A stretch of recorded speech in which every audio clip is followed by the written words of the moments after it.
যে কাজ করবে আমার ভোট তাকে। এখন আবার বলছে যে সামনে তো ইলেকশন আসছে, এখন আবার ডেলি প্যাসেঞ্জারই শুরু হবে ইলেকশনের আগে কি কানে কানে শুধু একবার বলো তুমি যে আমার। কে বলছে? বিজেপি বলছে, বাংলার মানুষকে বলছে তো, বলছে ভালোবাসি ভালোবাসি।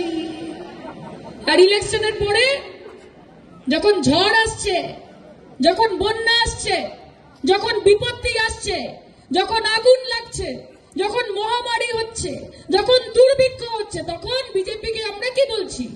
বলছি কোথা কোথা খুঁজেছি তোমায়, তুমি জানো না। ঠিক তো? এইদেরকে ভোট দিয়ে নিজেদের ভোটটা নষ্ট করবো? এখন আবার বলছে আমরা সরকারে এলে, আমরা যেদিন সরকারে আসবো সেই দিন আমরা মা বোনেদের হাতে ৩,০০০ টাকা করে দেব। এতদিন কে আটকে ছিল তোমাদের? দিল্লিতে কে আটকে ছিল? মহারাষ্ট্রতে কে আটকে ছিল? উত্তরপ্রদেশে বিজেপির সরকার মা বোনেদের ১ পয়সা হাতে দিয়েছ? মধ্যপ্রদেশ বিজেপির সরকার মা বোনেদের ১ পয়সা হাতে দিয়েছ? বাংলায় এসে বড় বড় কথা। সিপিএম মমতা বন্দ্যোপাধ্যায় তো লক্ষ্মীর ভান্ডার দিয়ে ভোট কেনার চেষ্টা করছে। আরে বাবা, তোমরা ৩৪ বছর সরকারে ছিলে, এখানে আমার মায়েরা রয়েছে, ঠাকুমারা রয়েছে, দিদিমারা রয়েছে। কোনদিন ২০ পয়সা দিয়ে সিপিএম সাহায্য করেছে? করেছে?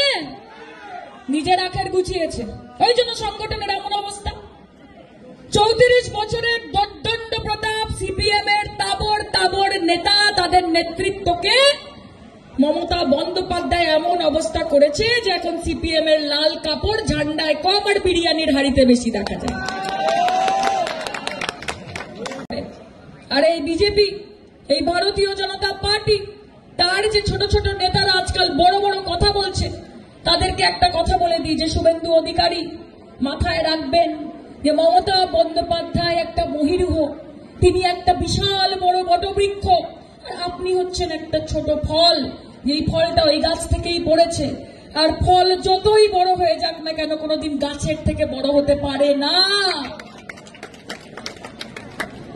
আপনার এই নাম, লোকে আপনাকে চেনে, লোকে আপনাকে যতটুকু, আপনাকে এমনিতে বাংলার মানুষ সম্মান দেয় না। বাংলার মানুষ বলে একদিকে বন্ধু, অন্যদিকে শুভেন্দু, যে কেউ বন্ধু কেউ শুভেন্দু।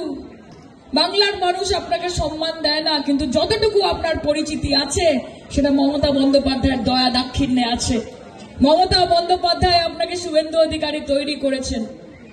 আপনি এত বড় বড় কথা যার ব্যাপারে বলেন, যাকে নানান নামে ডাকেন, কখনো খালা, কখনো বেগম, কখনো মমতাজ, মাথায় রাখবেন তার ছত্র ছায়ায় আপনি এতদিন ছিলেন বলে লোকে আপনাকে চিনতে পেরেছে। যেদিন থেকে আপনি তৃণমূল কংগ্রেসের বাইরে গেছেন, আপনাকে লোকে লোডশেডিং এমএলএ বলে চেনে। আপনি লোডশেডিং এমএলএ, আপনি লোডশেডিং মাস্টার। আপনি বিরোধী দলনেতা নন। আপনি দেশের যে কোনোখানে যান, রাজ্যের যে কোনোখানে যান, আপনাকে লোককে ডেকে ডেকে বলতে হয় যে আমি শুভেন্দু অধিকারী, আমি বিরোধী দলনেতা পশ্চিমবঙ্গের। কেউ চেনে না আপনাকে।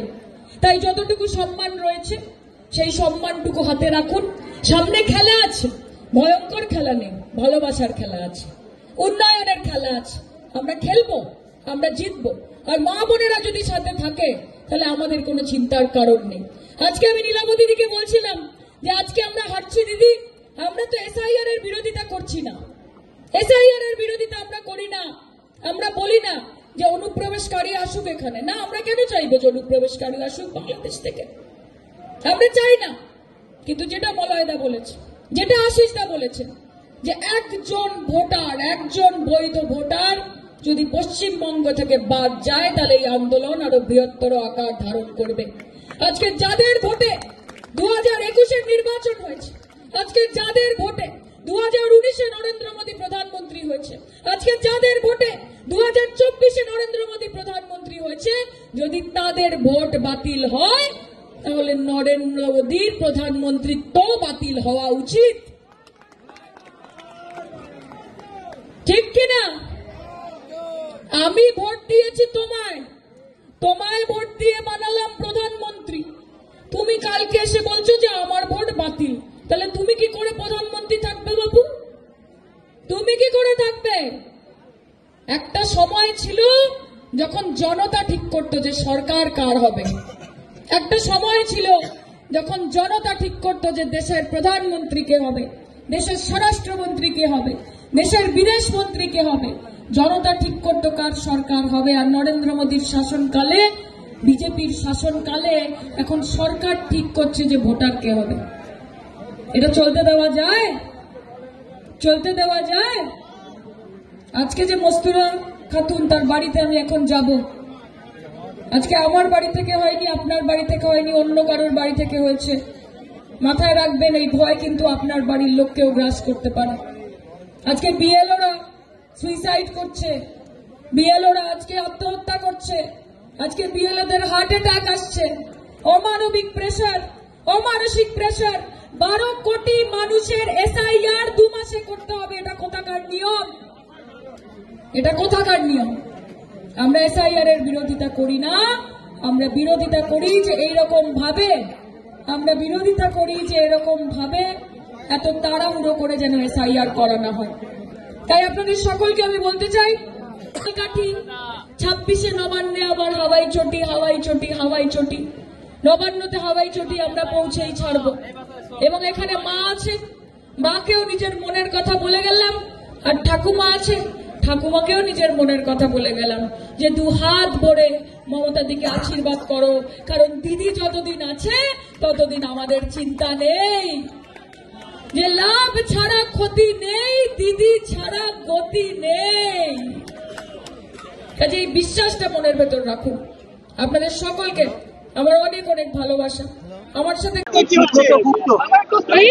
সুব্রত গুপ্ত স্পেশাল অবজারভার নিয়োগ হয়েছে এসআইআর এর জন্য। যে চিফ সেক্রেটারি বলছে নাকি ফোন করে যে নাম বাদ দেওয়া যাবে না, স্পেশাল অবজারভার নিয়োগ হয়েছে। শুভেন্দু অধিকারীর কোনো কথা বাংলার মানুষ বিশ্বাস করে না। আগে ওনাকে বলুন যে কালকে তৃণমূলের যে ডেলিগেশনটা গেছিল, তারা যেই প্রশ্নগুলো নিয়ে গেছিল সেটার কোন উত্তর Gyanesh Kumar election commission of India দিয়েছে, তারপর বাকি কথা হবে।